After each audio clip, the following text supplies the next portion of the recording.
अस्सलाम वालेकुम dear cadets, I am your teacher Abdurrahman from cadet college Fatehjang और मैं आपको वेलकम करता हूं अपने नेक्स्ट लेक्चर के अंदर, जिसके अंदर हमने पढ़ना है डायमेंशन के बारे में। तो डियर कैडेट, सबसे पहले अपनी बुक्स खोलें और बुक्स में आपने पेज नंबर 16 ओपन करना है।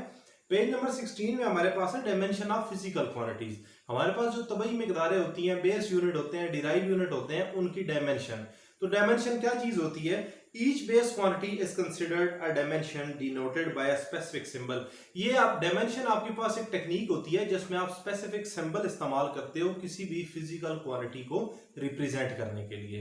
जैसा कि स्पीड के लिए v का इस्तेमाल करते हैं, वेलोसिटी के लिए v का इस्तेमाल करते हैं, एक्सेलरेशन के लिए a का इस्तेमाल करते हैं, टाइम के लिए t। तो ये एक स्पेशल टेक्निक है जिसमें फिजिकल क्वांटिटी को आप रिप्रेजेंट करते हैं किसी भी खास सिंबल से, और उस सिंबल के इर्द गिर्द आप बड़ी ब्रैकेट्स का इस्तेमाल करते हैं। जैसा कि मैं बात करता हूं स्पीड की, speed is denoted by v और v के इर्द गिर्द आप ब्रैकेट्स का इस्तेमाल करते हो। It stand for the qualitative nature of physical quantity. इसमें आप क्वांटिटी नहीं देखते, क्वालिटेटिव नेचर। क्वालिटेटिव नेचर से मुराद ये, अगर कोई भी फुटबॉल टीम खेल रही है तो उसमें कितने प्लेयर्स हैं, उनका हेयर कलर ब्लैक है। किसी पार्किंग स्टैंड में जो गाड़ी खड़ी है तो कितनी गाड़ियों के रंग सेम है, तो ये क्वालिटेटिव नेचर होती है। तो इसमें आप फिजिकल क्वांटिटीज की क्वालिटेटिव नेचर देखते हो कि कौन सी मिकदारें एक जैसी हैं। उसके साथ साथ for example different quantity such as length. अब मैं बात करता हूं, अगर हम लेंथ की बात करें तो लेंथ के लिए एल कैपिटल और ब्रैकेट्स का इस्तेमाल होता है।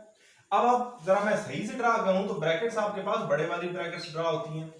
अगर मैं टाइम की बात करूं तो टाइम के लिए टी कैपिटल का इस्तेमाल होता है। उसके साथ साथ अगर हम वॉल्यूम की बात करें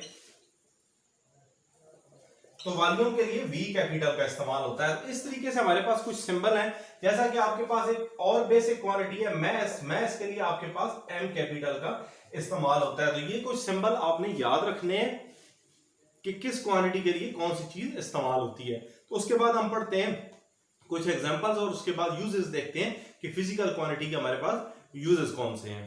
डियर कैडेट्स, अब हम स्टडी करने जा रहे हैं कुछ एग्जांपल्स डायमेंशन से रिलेटेड। तो एग्जांपल में हमारे पास सबसे पहले स्पीड है। स्पीड हमारे पास होता है डिस्टेंस डिवाइडेड टाइम। स्पीड के लिए जो सिंबल इस्तेमाल होता है वो स्मॉल v और फिर साथ ब्रैकेट डायमेंशन के लिए।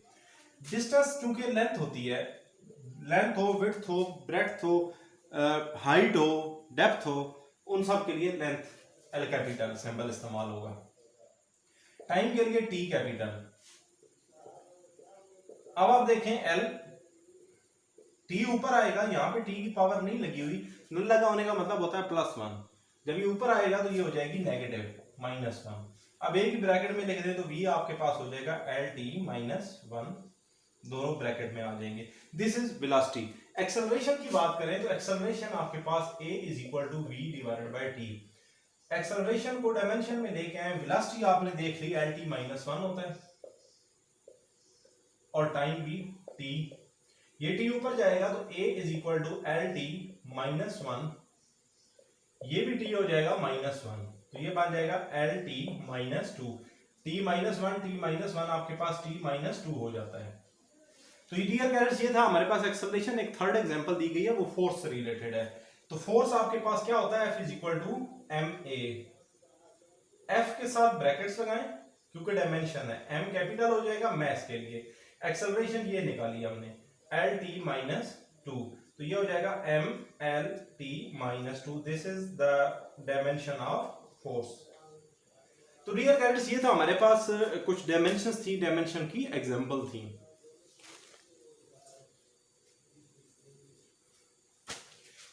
इसके बाद डियर कैडेट्स हमने पढ़ना है यूजेस, सिग्निफिकेंस कि डायमेंशन का यूज क्या होता है।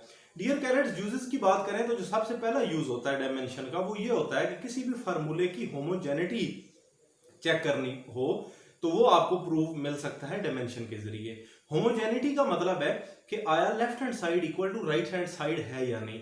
जैसे कि आइंस्टाइन की फेमस इक्वेशन है E = mc²। तो क्या वाकई एनर्जी जो है वो मास और स्पीड ऑफ लाइट के स्क्वायर के बराबर होती है या नहीं।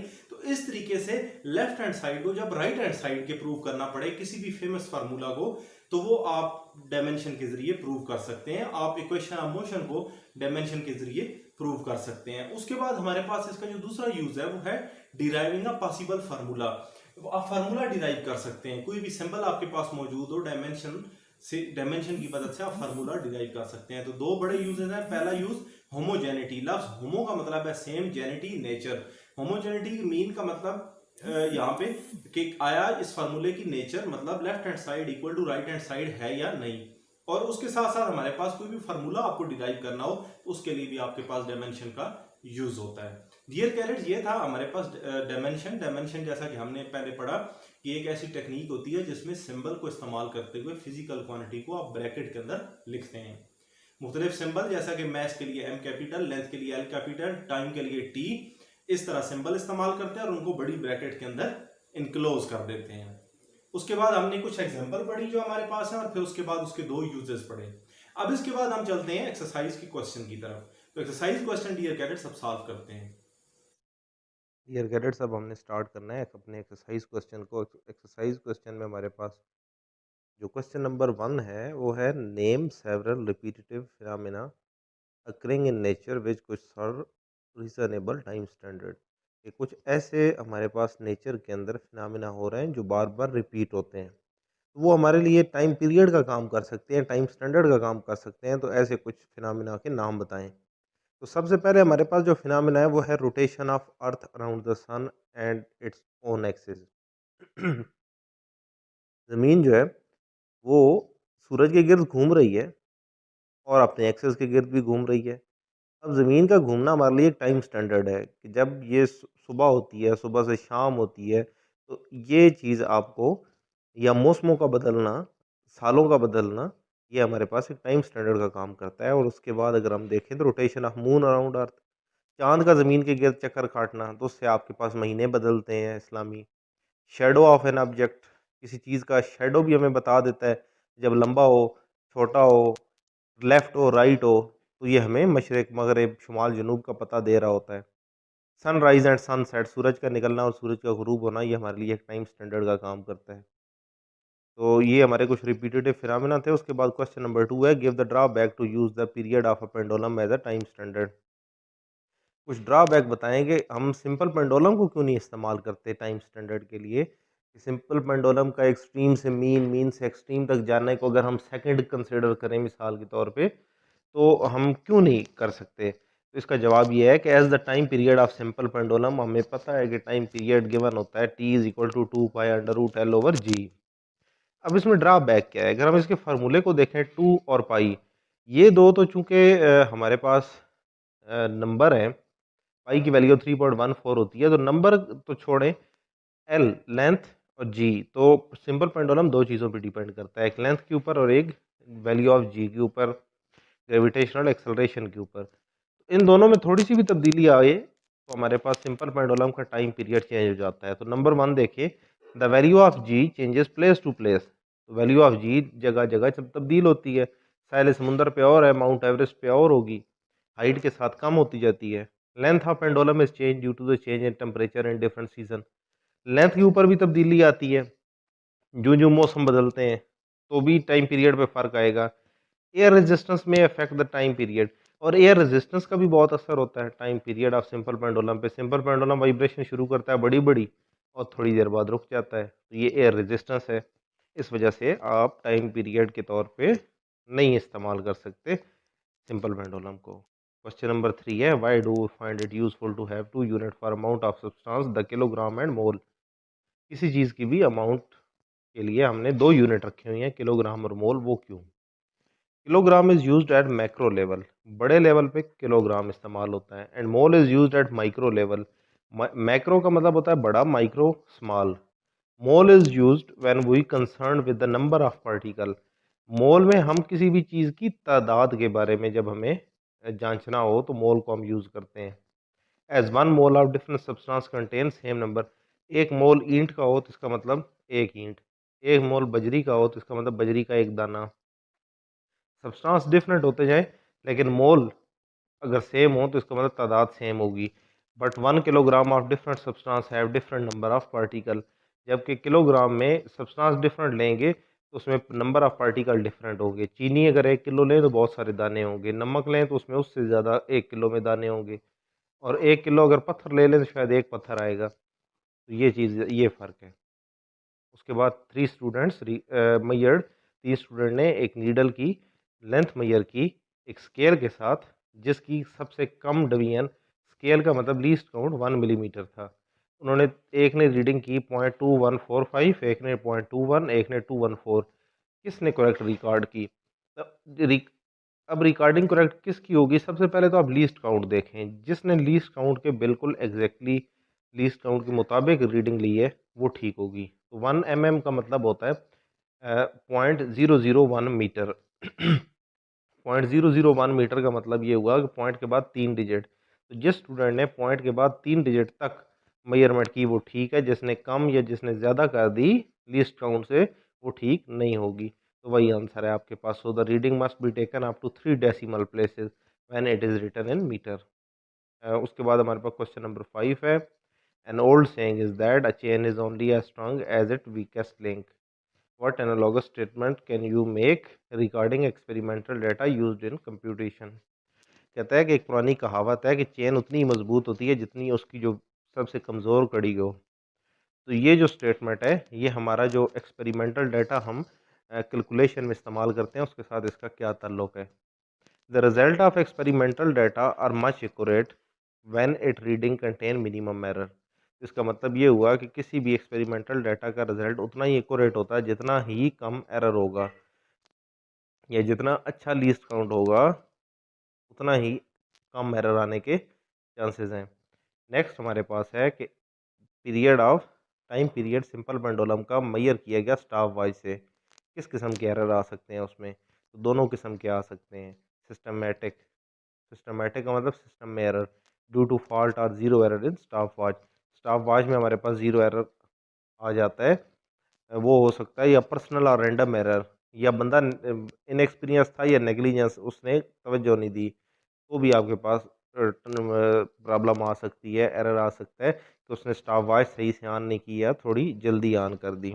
उसके बाद आपके पास नेक्स्ट क्वेश्चन नंबर 7 है। Does a dimensional analysis give any information on constant of proportionality that may appear in an algebraic expression? कहता है कि क्या जो कांस्टेंट ऑफ प्रोपोर्शनैलिटी है, जैसा कि 2 पाई आपके पास ऊपर फार्मूला हमने पढ़ा था उसके अंदर था, तो क्या उससे उसका कोई ताल्लुक होता है डायमेंशन के साथ? तो dimension analysis does not give any information. तो कांस्टेंट ऑफ प्रोपोर्शनैलिटी हो, किसी भी चीज़ के ऊपर पावर लगी हो, डियर कैरेट्स इन चीज़ों का ख्याल रखना है। कांस्टेंट ऑफ प्रोपोर्शनैलिटी जैसे कि F is equal to M A होता है, तो इक्वल के साथ वन, वन आपके पास हम लिखते नहीं हैं। जैसे कि टी इज इक्वल टू 2 पाई, 2 पाई आपके पास क्या है? कांस्टेंट ऑफ प्रोपोर्शनल है, प्रोपोर्शनल कांस्टेंट है। ऐसी चीज़ें जो होती हैं, या एफ इज इक्वल टू के एक्स आपने पढ़ा होगा हुक्स लॉ में। तो जो के एक्स है, उसमें जो के है, के प्रोपोर्शनल कांस्टेंट है, उसकी कोई डायमेंशन नहीं होती। या नंबर आपके पास आ जाए, जैसे यहाँ पे T is equal to 2 pi under root L over G, under root की वैल्यू 1/2 होती है, और 1/2 हमारे पास नंबर है, तो नंबर की आपके पास कोई डायमेंशन नहीं होती। तो इस चीज़ का आपने ख्याल रखना है। तो जो डायमेंशन एनालिसिस है ये आपको कुछ भी नहीं मिलता। डियर कैडेट्स, अब हम मूव करते हैं अपने क्वेश्चन नंबर 8 की जानिब। जबकि क्वेश्चन नंबर 8 जो है हमारे पास, इसमें हमने दो डायमेंशन फाइंड करनी है, एक प्रेशर की और एक डेंसिटी की। तो प्रेशर,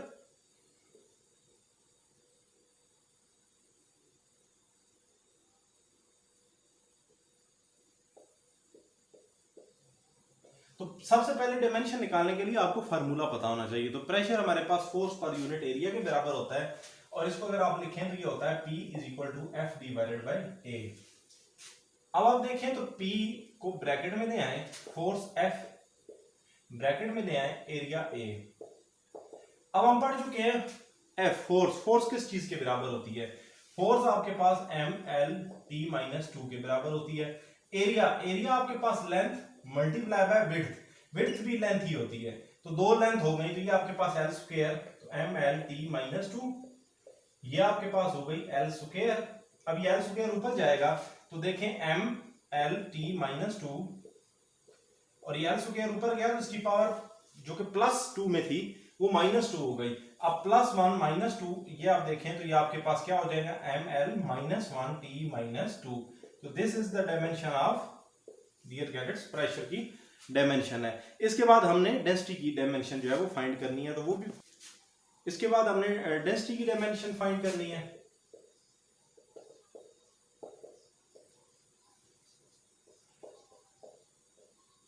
तो डेंसिटी हमारे पास मास पर यूनिट वॉल्यूम होता है। तो डेंसिटी का जो सिंबल है वो रो, मास के लिए m कैपिटल, वॉल्यूम के लिए v कैपिटल। अब आपको पता होना चाहिए वॉल्यूम क्या होता है, लेंथ, विड्थ, हाइट, 3 लेंथ होती हैं। तो डेंसिटी, मास, 3 हाइट, लेंथ, विड्थ के लिए भी लेंथ और हाइट भी होती लेंथ ही है। तो ये तीनों आपके पास मिलके बन जाएंगे L3। बेस सेम हो तो पावर ऐड हो जाती है। अब L3 ऊपर आएगा तो हमारे पास क्या हो जाएगा, ml -3, पावर इसकी नेगेटिव हो जाएगी। तो ये आपके पास जो है वो डायमेंशन है हमारे पास डेंसिटी की। इसके बाद अब हम मूव करते हैं अपने क्वेश्चन नंबर 9 की तरफ।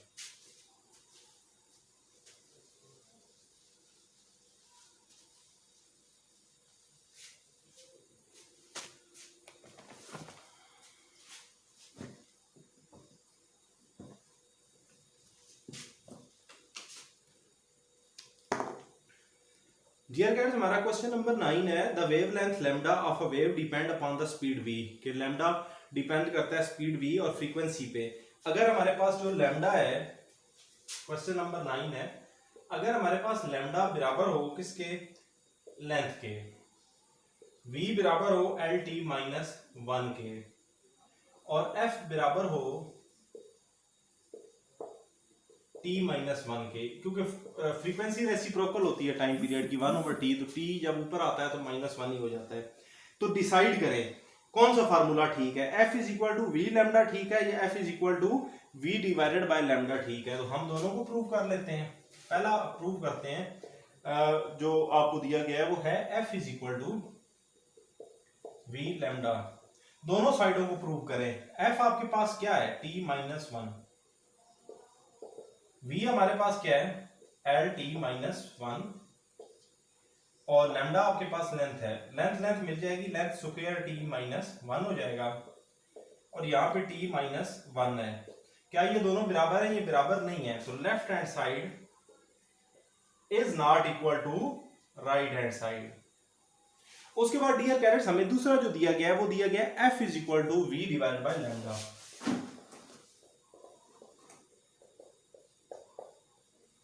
तो इसी का भी लेफ्ट हैंड साइड और राइट प्रूव करें।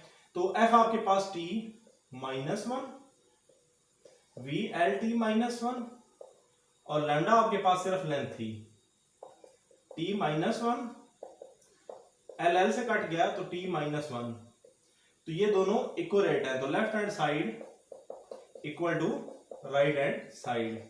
तो दूसरे वाला फार्मूला जो है वो हमारे पास करेक्ट है।